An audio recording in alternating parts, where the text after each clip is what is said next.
Week number 21 is here with episode number 21.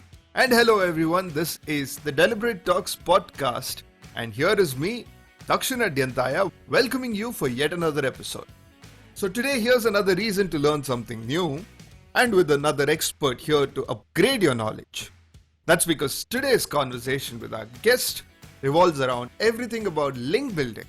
But before that, here are some interesting stats about it. According to IRA, 61% of marketers say that they use 0 to 10% of their total budgets on link building. Also, 51% of marketers say that it takes 1 to 3 months to see the impact of link building efforts. A study from Ascent highlights that 41% of SEO experts consider link building to be one of the most difficult parts of search engine optimization. And 36% of businesses hire outside experts or freelancers for their link building efforts. And now, more to talk about this with our guest today, right after this intro. This is the Deliberate Talks weekly podcast, powered by the Pixelated Egg Digital Ventures. Tune in every week to learn something new about digital marketing and entrepreneurship. And now, over to the voice of your host, Dakshin Adyanthaya. Enjoy the show.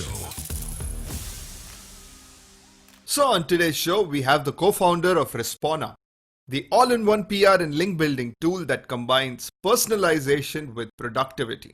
He also runs the marketing efforts at WizMe, where he helped the company gain over 6 million users and gain 1.5 monthly organic traffic. Here's introducing Farzad Rashidi. Hello Farzad, welcome to the Deliberate Talks podcast. My pleasure to be here. Thank you so much for the invite. Great. Firstly, we love stories, and on most episodes, that's always my conversation starters with my guest. So Respona, what's the backstory of the platform? Oh, I'm glad you asked. So it's actually a kind of a funny story because we weren't actually, Respona kind of came to be as quite a bit of an accident. We weren't planning on starting a business. So I'm actually the director of marketing at another SaaS company called WizMe. And basically what we were doing at the time to get some exposure was predominantly through organic search and SEO because, paid advertising is getting more expensive by the day. And as a bootstrap company, there's only so much wiggle room as far as paid ads go, and also outreach, cold outreach for outbound is kind of losing its effectiveness. So then I had to rely on organic search. So from early on, we were producing lots of quality content on our blog, and we were putting out some landing pages, doing some keyword research, doing the good old on-page stuff for SEO, title tags and meta tags. And guess what happened? What happened? Nothing.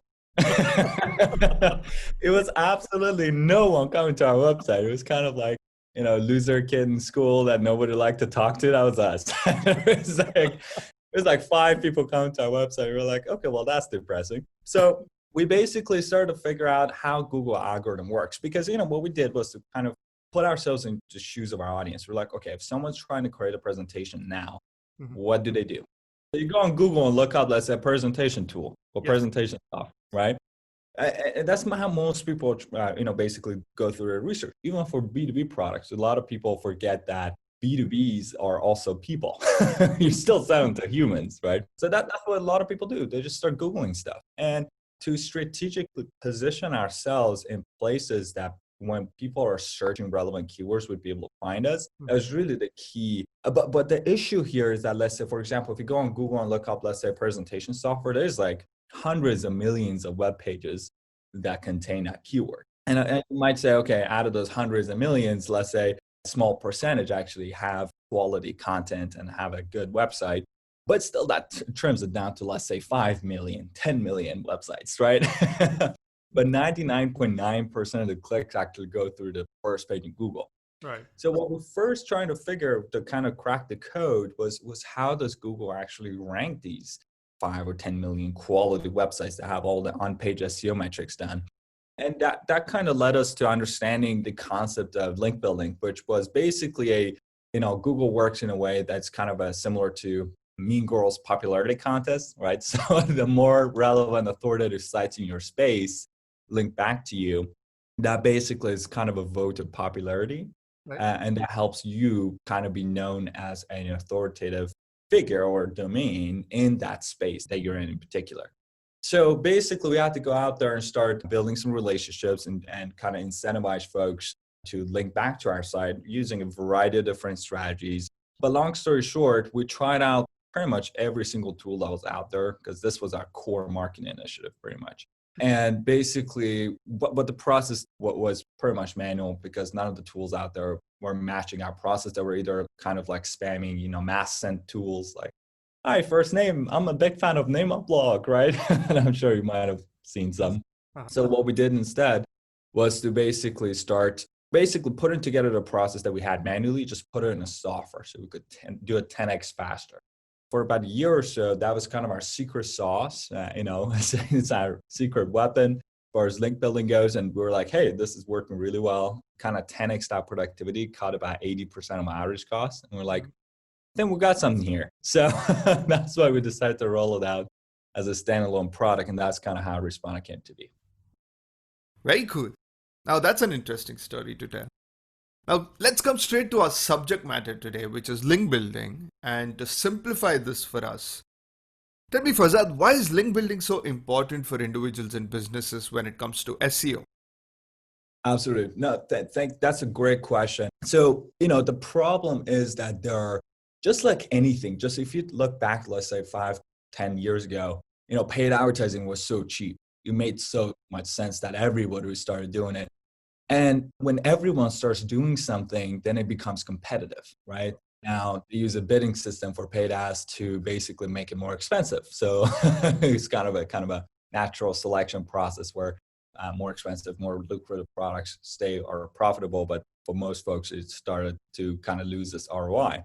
Similar, the type of thing goes for organic search. When content marketing got big, everyone started, writing content. Everyone started building landing pages. People found the power of organic search and the hockey stick level growth that, the more content, the more of your website that's getting ranking on Google, and the more traffic that comes in and kind of, it's like an evergreen flow of customers to your site and to your business, which is very, very important and powerful. So when people started figuring this out, then everyone started doing it.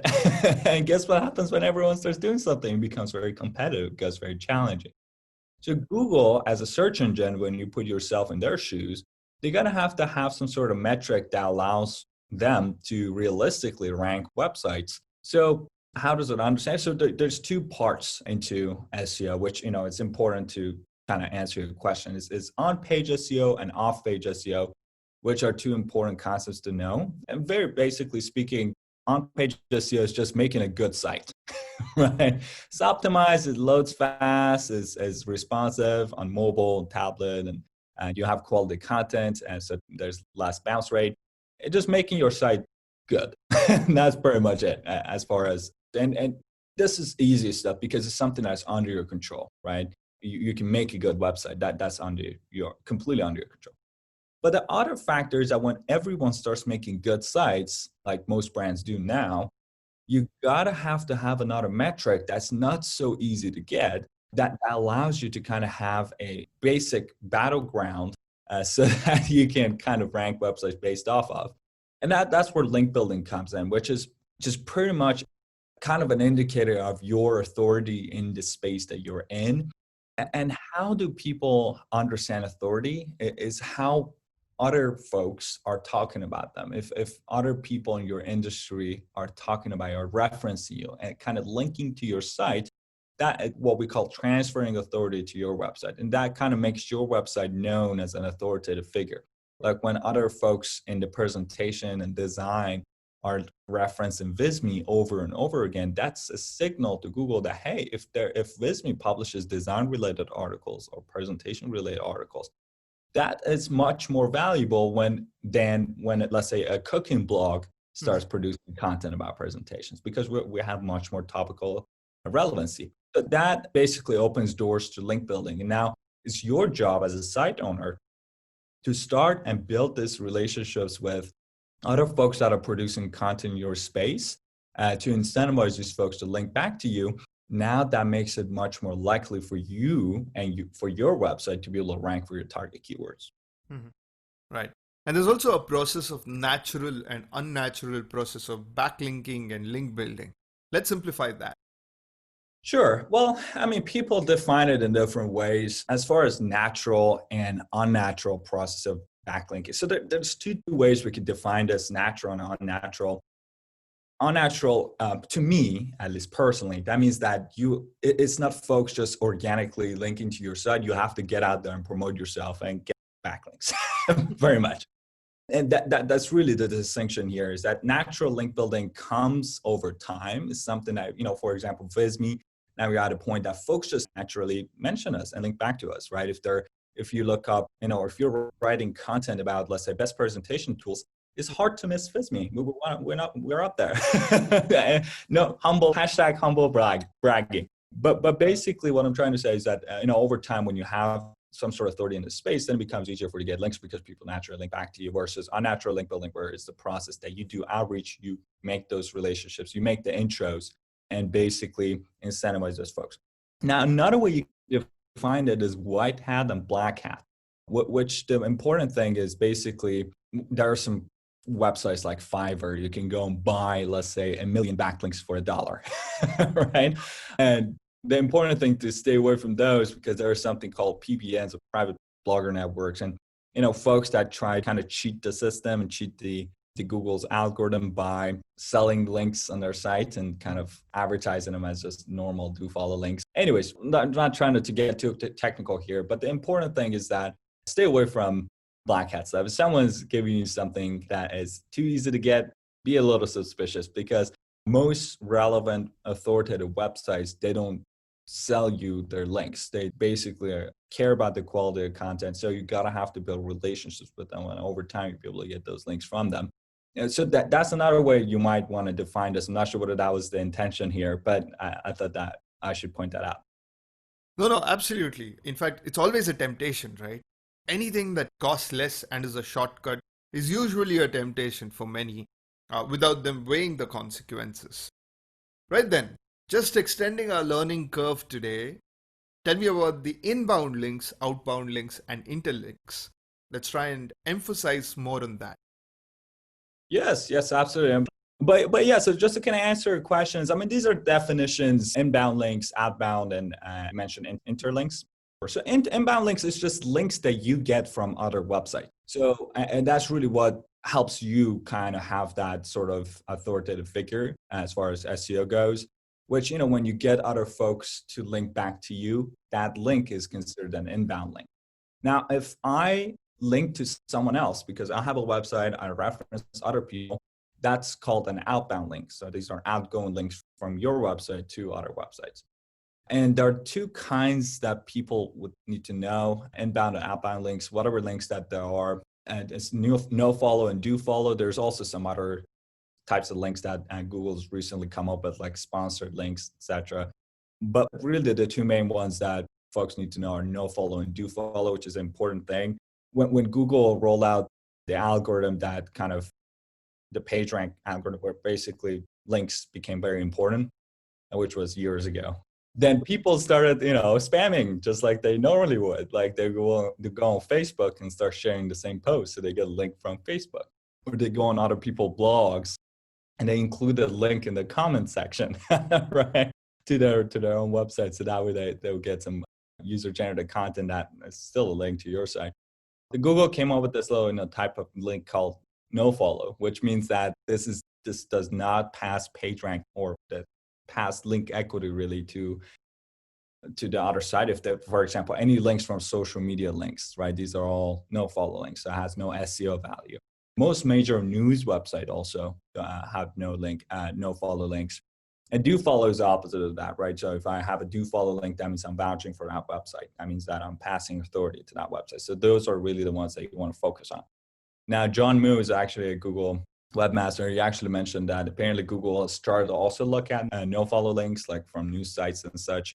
They're not like user generated content. They might actually be still valuable for SEO. But again, Google's a black box, so you never know what's happening in there. And internal links is basically including links from different pages of your website within your website. And that's really what we do also at Visme and Respona. And that's a really important concept that people need to know, is that an internal link in your site, let's say if I mention one of my landing pages in one of my blog posts, that's still a link. That's still transferring page rank. So what we do, and that kind of maximize our SEO efforts at Visme, is basically creating different silos of content. And a silo is just a fancy term for topic, right? So let's say Visme, we create presentations, infographics, and social media graphics. Each one of them is a silo of content, different type of articles that we write that are relevant to each one. And from each and every single one of these blog posts, we link back to one of our money pages or one of our landing pages. And then what we do is that we go out there and build links to those blog posts, right? Because it's much easier to build links to a blog post, which is a free resource, than it is to a money page or a landing page. And then that's what the Ahrefs guys call it, the middleman approach. So that authority, that link equity, kind of gets transferred from your blog posts, since you have internal links, to your landing pages. So that link building effort that you do for your blog posts actually are indirectly increasing the page rank for your individual landing pages. So that now, if you go on Google and look up, let's say, presentation software, infographic maker, etc., Visme would pop up at the top. Mm-hmm. Now, that's a good dope of information to process, honestly. But from a success story point of view, what are some of the brand case studies you can talk about when it comes to using backlinks? Yes, of course. I mean, our case studies are ourselves, right? So, yeah, absolutely. I mean, the thing, obviously, Visme is our golden child here that we use as a poster kit. And really is, if you go on Ahrefs and just look up visme.co, or Moz or SEMrush, any other marketing analytics software you guys are using, and basically you can see that the trajectory of backlinks increasing is kind of, complies with the organic traffic chart. Pretty much the same rate. They're growing at the same time. Right? Now, it might be a coincidence because obviously, your traffic is not always just dependent on your backlink profile. Obviously, you need to produce a lot of content. You need to have the landing pages up and all that good stuff. So backlinks just one piece of the puzzle, but it's important to see it working in real life because, over time, even as a business, if it wasn't working well for us, I wouldn't be spending so much resources on it. And kind of it took us a while to actually get the hang of it. And that's why, the beginning years was actually quite slow at the beginning. Then it kind of started picking up as we started kind of ramping up our link building, basically strategies. But the most recent case that I can actually show you is Respona itself, because we purchased the domain late last year. So it was a brand new domain, DR, domain authority of 0, right? Just purchased respona.com. And we didn't have anything on our site. We just had a little, send early access or something, or request early access or something like that. Until the beginning of this year in January, where we actually started putting out some content and we started our link building process really at the beginning of the year. And how long has it been? 7-8 months since the beginning of the year.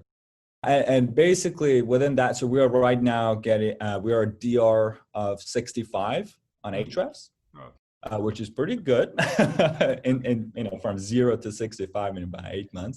And also it's the same graph. If you go on Ahrefs, it's funny. It's the same graph also with our organic traffic. We're I think 2.5 organic, 2.5K monthly, and about 4 or 5K sessions total. And it's going up on a hockey stick. Pretty much the same rate as the backlinks going up. And not just look at these two sites, but actually Ahrefs did a case study of millions of websites to see the number of referring domains, which is basically the number of backlinks, and search rankings and organic traffic. And it's a clear-cut line. So it says it's very much as direct of a correlation as it gets.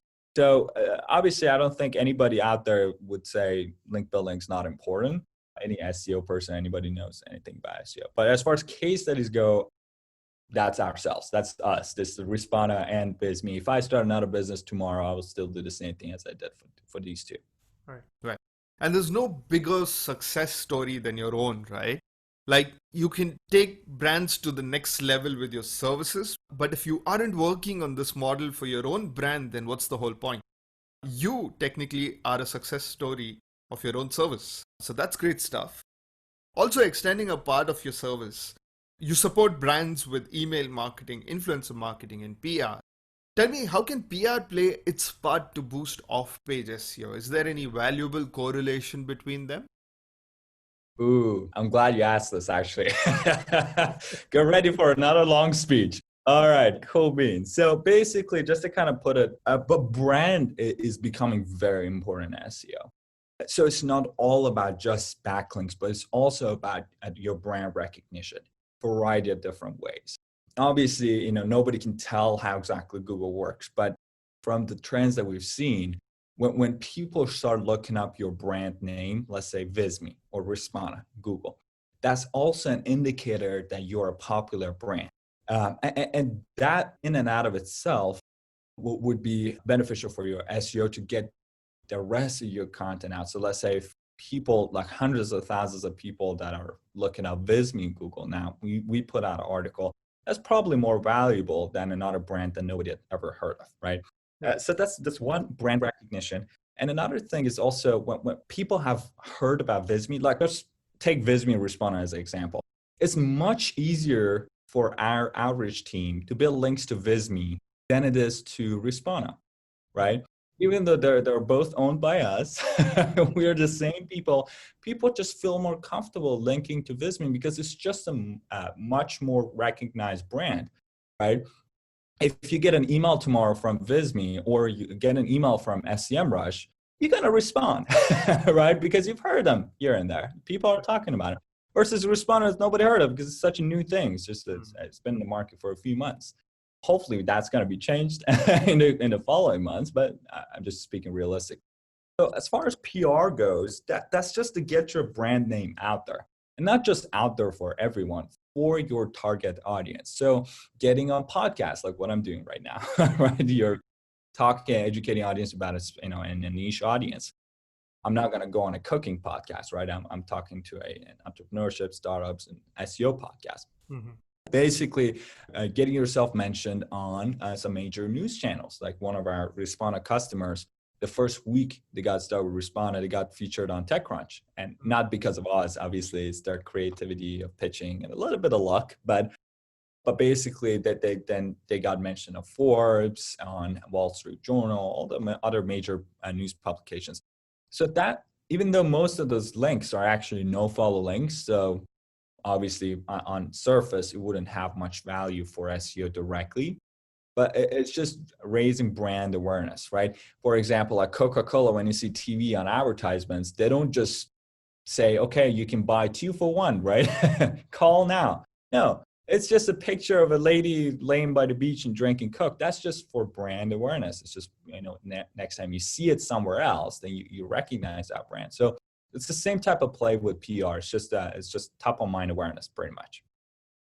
Right. Great. And another conversation to this is blogs, right? Blogs, of course, are an integral part of off-page SEO, like we spoke about. But what are the best practices of blogging when it comes to guest blogging? Is there a proven formula to get guest blogging right, or how do you effectively execute this? Yeah, that's a great question. Now, people do it different ways. Guest blogging is a very good way to basically get some links that you want to your own landing pages, because you have complete control on what links you're getting from the other party because you're writing the content. So just the different tips I can give. One, don't reach out to write for us or submit a guest post blogs. If those blogs are of high quality, they're probably gonna get bombarded by pitches left and right? And that's kind of a shooting blank there. When there's like a very high authority website that has a write for us page and you're just pitching to that. And two is that if the most high quality sites, because they don't want to get spammed and bombarded by messages, they don't have a write for us page. So you kind of end up reaching out to like lower tier blogs, which is, 90% of guest posters, when they want to just write guest posts, they just look up on Google, write for us or guest posts and plus your keyword, right? Don't do that. So what I would do and what we do is actually reaching out to folks that have written content in a certain space and send out an intro email and say, hey, let's collaborate. Let's work together. And one of the ways we can collaborate is potentially, let's say, working on a piece of content together, writing a post on this blog. I'd love to get a quote from you, right? Just offer some sort of value at the beginning, build a relationship, open up the conversation, be like, hey, by the way, I've been researching your blog. Seems like you guys don't have any content about this and that keyword. And I actually have done a case study on this. I can write a very quality piece of article covering this topic very comprehensively, and would love to write for you. Let me know what you think. And that's a kind of a second step pitch that comes in. And that's the method we use to publish guest posts on pretty much any major marketing blog out there, like Social Media Examiner, HubSpot. None of those blogs or sites actually have a Write For Us page or guest post page. We don't have one on the Visme blog either, but we have guest posts, right? So that's one of my advices for guest posting. It's just not to just reach out to Write For Us pages, but to build a relationship with the editor or the content manager at the company, do some sort of value swap at the beginning, and then kind of propose a guest post. And the second thing about guest posting is that basically a lot of folks just kind of try to stuff keywords in there and get as many links as they need. What I would recommend is that instead of stuffing multiple different links to your own website, partner up with other folks that are also doing guest posting, and then be like, hey, let's do a quote pro queue where I include links to you, right? And you have a handful of partners. So let's say when you're writing up a guest post, yes, you include a link or two to your site, and the other 4 or 5 links that, however many you're allowed to, or however many that makes sense really, that fits the context of the content. Include links to your partners. And those partners are also writing guest posts, so they include links to you. So that way you're kind of 5xing the ROI in your guest posts, because they're quite expensive, like especially if you're writing quality content for other relevant, authoritative websites. And the content piece takes up basically a lot of energy to write and to edit and design all the graphics. So having a small network of partners that you trust and having like a little spreadsheet to kind of keep track of that relationship to kind of 5x ROI, and that goes a long way. Interesting. Great, Farzad. That's the end of our first round of conversation. Now it's time for a quick plug-in. Friend us on your socials and let's connect. So now it's time for round 2. This is a rapid fire round, and this segment includes 5 to 6 quick questions. So are you ready for this? Okay. All right. Awesome. Teach me 3 of your favorite professional words. Oh God, 3 words. All right. Hustling. Nothing comes easy. It's not a snake oil salesman who says, yeah, do SEO, you'll be rich tomorrow, right? It's a long-term play. You gotta have to hustle that. You have to write quality content. You have to go out there and start link building, build relationships. It's hard work. Nothing good comes easy. That's 1. 2 is knowledge. Read what other people have done. Read quality blog posts that other people write. A couple I can recommend is Ahrefs blog. I love the content manager, head of content there, Joshua. Backlinko, Brian Dean. Search Engine Journal, obviously, to kind of keep yourself updated in terms of Google updates and the technical aspect of things, and so on. Obviously, I'm sure I'm missing a few. The 3rd word, take action.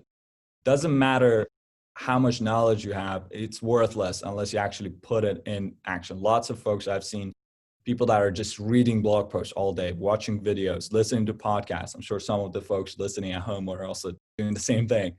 Go out there, start doing stuff. Nothing's going to happen unless you actually take action and implement them. And then you iterate and you adjust over time. Okay. Tell me the best tools for link building.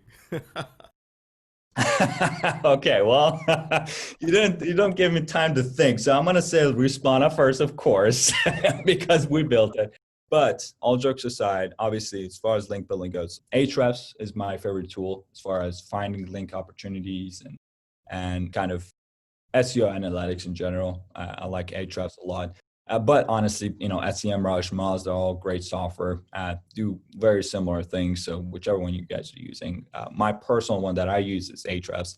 The second, obviously, is link building. Honestly, we just use Ahrefs and Respona, to be honest with you, because we kind of put together all the email finder and email outreach and all the other aspects into our software. But before that, we were using BuzzStream, which is actually a competitor to Respona. I do recommend them for CRM aspect of their software. I think they've done a very good job as far as keeping track of your relationships. they're lacking the outreach part, but the relationship management part is great. Finding emails, I like Rocker Reach a lot, and Rocker is good. Snovio, Viola, and just good old Gmail, just emailing folks, and that's pretty much it. You don't really need much. Great. Tell me 5 things you can do using Respona. 5 things. Okay. So the first thing is finding opportunities. So we have a very powerful search engine that basically allows you to find podcast opportunities to go on, blog posts, news articles, influencers, trending content, all that good stuff. This is all a live search, not a database of content you're limited to. And so that's one thing. 2 is a basically email automation part that is like a classic good old drip campaign sequence. 3 is, which is really our magic sauce, is finding contacts on autopilot. So we spent about 3 months dealing with AI engineers, which is not fun, and lots of resources that went into creating this automation that it would automatically go and find the right person for each article. So you just feed it articles, and it will automatically goes, finds the author, checks with the author, works for the company or not, and if they don't, then it goes and finds some sort of editor or content manager or someone that you can adjust in the algorithm, and it will get their verified direct content information and then assigns it for you automatically. So it's kind of doing the data mining for you on autopilot. And the 4th thing is depersonalization, which is basically also one thing we very much care about is not spamming and personalizing. So, but it puts all the pieces of the puzzle in front of you. So you actually reads the articles, give you some article summary snippets that you can sprinkle in your pitch to make them look a lot more personalized. It's not just variables, right? You just actually mention something that person has written in the article, and also give you some social profiles of that person that you're reaching out to. Like you can send them a connection request on LinkedIn before they get an email from you. Just having that sort of interaction with them outside of their inbox goes a long way in terms of increasing response rates. And the 5th thing I would say is automations, and not just in terms of finding contacts, but also finding new opportunities that come. So you can set up some automations. Let's say you can find any new articles that are getting published that have a link to your website, or any new articles that are getting published and match a certain keyword criteria. Put it in front of you on a silver platter. Another cool thing we have is, as far as our automations goes, is Hero automation. So we'll automatically find any relevant Hero opportunities. And Hero, for folks who don't know what it is, it's just a newsletter filled with journalist queries. Anybody who's looking to write stories and they need a quote from someone. But the problem with it is that they send you these long emails 3 times a day. So what Respona does, that will automatically keep an eye out any relevant Hero opportunities that come about. It'll filter it out, it will notify you, and then you can pitch them right to Respona. It's about 10 times faster than trying to do it yourself manually. So yeah, that's pretty much it. Super. Okay. What's next for Respona? Okay, that's a great question. It is a new software. So right now, our main goal is to create success stories and getting customers in who are very successful. And that's really what we care about at the moment. And what's coming next is pretty much building a platform that gives you all the tools you need to promote yourself online organically. So anything from PR and link building and podcasts, and any sort of efforts you do in terms of basically promoting yourself and promoting your business, but automated. And that's really the direction where we're heading, is a lot of automation pieces in place. But the problem with automation now, and the reason why we haven't jumped into it right off the bat, is because most automation tools suck. They're terrible. They're like the robot-like, very, very clunky. So what we're trying to do is to take it step by step, perfect each step of the way. And then once we are at a point that we think that we feel comfortable piecing together all the pieces, and create like automation pieces around Respona, where basically anything from start to finish. So we'll automatically go find opportunities for you, find the right person, get their email address, shoot them an email, personalize the emails, send them a connection request. All that stuff is going to be done for you on autopilot. So 24/7 promoting your brand online. Okay. And do you also offer a demo access of your product? So we actually used to have a free trial model, and the problem with it is that people will come. It's a type of tool that requires a little bit of handholding at the beginning, because you need to set up campaigns, you need to have a strategy, you need to have a pitch. right? And people would come in, they're like, oh, this is cool. And they would come back, and they would never come back. They would log in twice and they're like, oh, this is it. But so what we did was that we switched our model to a 30-day money-back guarantee. So basically, we do a demo for folks that we get to know the business and help them just figure out whether it's the right fit or not. Sometimes we just tell the person, hey, this is not the right fit, but here's the other software I would recommend. I actually have sent people to BuzzStream before to our competitor because I'm like, I think that's a better fit for you guys at the moment. But so we do a demo with them. If it's a right fit, if it's a slam dunk, then we ask them to make a first payment, whether monthly or yearly, just whatever they're comfortable with. And then we set up a training session. So it's an onboarding session where we train them and their team on how to use the software, help them with the first pitch, walk them through their first campaign, give them some tips and tricks in terms of strategies, even put them in touch with some people, right? If they need a content writer, etc. And then once they're up and running, then we have a 30-day window that if they didn't like the tool for any reason because they haven't had a trial, we just refund 100% of their payment, no questions asked. Right. Fantastic stuff, Farzad. That's pretty much the end of our rapid fire. You've done well, good stuff. And now over to our last segment. And this is a question that we normally take from the internet or a thread. And this question is from Karan Sharma, who asks, I run a B2B company and there's very limited scope with social media beyond LinkedIn and Twitter.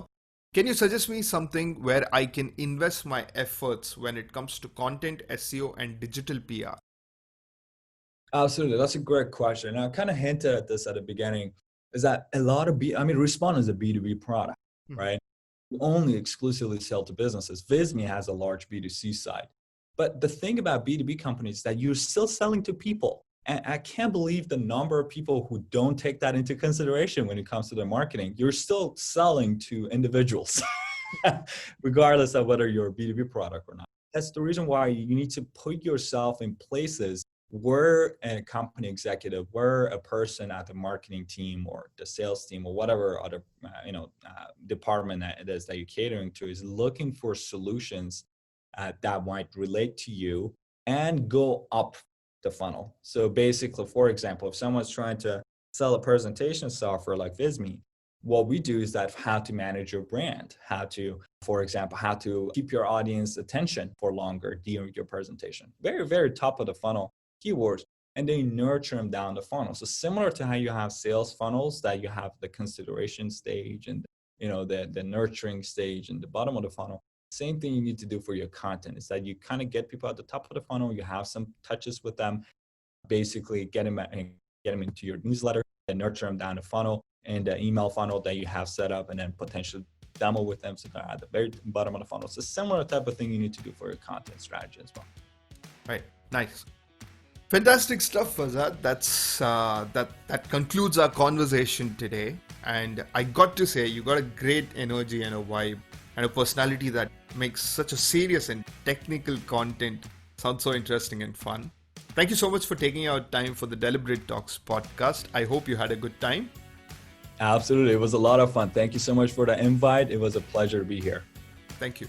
Well, that's it for today's episode. And I guess it's time to invest in link building or consider your investment on it. Hope you learned something new today, and if you have any feedback about the show, please mail it to me at deliberatetalks@gmail.com, and don't forget to subscribe to our YouTube channel and follow us on Spotify, Google Podcasts, Apple Podcasts, and the social media platforms of the Deliberate Talks and the Pixelated Egg digital ventures. Join in this Friday for a bonus episode, and until then, have a wonderful week ahead. And don't forget to inspire and be inspired.